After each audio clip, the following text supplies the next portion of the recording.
Սիրելի հավատացյալ, մի վախեցիր քո անկումներից եւ մի երկնչիր քո մեղքերի ծանրությունից,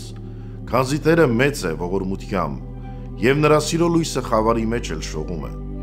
Քո սիրտը թող չհուսահատվի այն պատճառով, որ թուլացել ես կամ մոլորվել,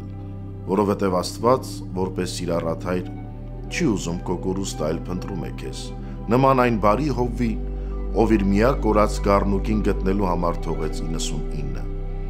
Աստված լսում է ամենափոքրիկ շշունջն անգամ, երբ ապաշխանությամբ դիմում ես նրան։ Քո աղոթն ու զղջումը նրա առջև թանկ են, քանզի նրա սրտի խորքերն են քննում, ոչ թե միայն շուրթերից ընչած խոսքերը։ Երբ ասում ես անեղ բնություն, մեղանչեցի քո դեմ իմ մտքով, հոգով եւ մարմնով, դու քո անկեղծ զղջումը բերելով Տիրոջ առաջ արժանանում ես նրա ողորմությանը, որովհետև նա կամենում է բուժել, այլ ոչ թե պատժել։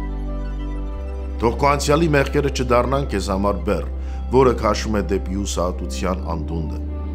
Դու ծնվել ես Աստծո սիրո համար, եւ նա երբեք չի հոգնում քեզ նորից ու նորից իր գիրկն առնելուց։ Քրիստոս իր կյանքը չտվեց, որ դու ընկերկես ու կորսվես, այլ որպեսզի դու կյանք ունենաս լիությամբ։ Աղոթիր եւ վստահիր նրան։ Աստված երբեք չի մերժում անկեղծ դարձողին, նրա գթությունը ծովի պես անսահման է, նրա ներողամտությունը արևի նման, որը լուսավորում է բոլորին։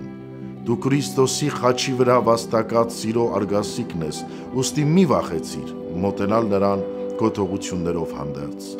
Ապրիր այս հույսով, սիրիր Տիրոջը ու միշտ հիշիր, որ նա քեզ հետ է քո բոլոր օրերում, թե ուրախության եւ փորձությունների պահին։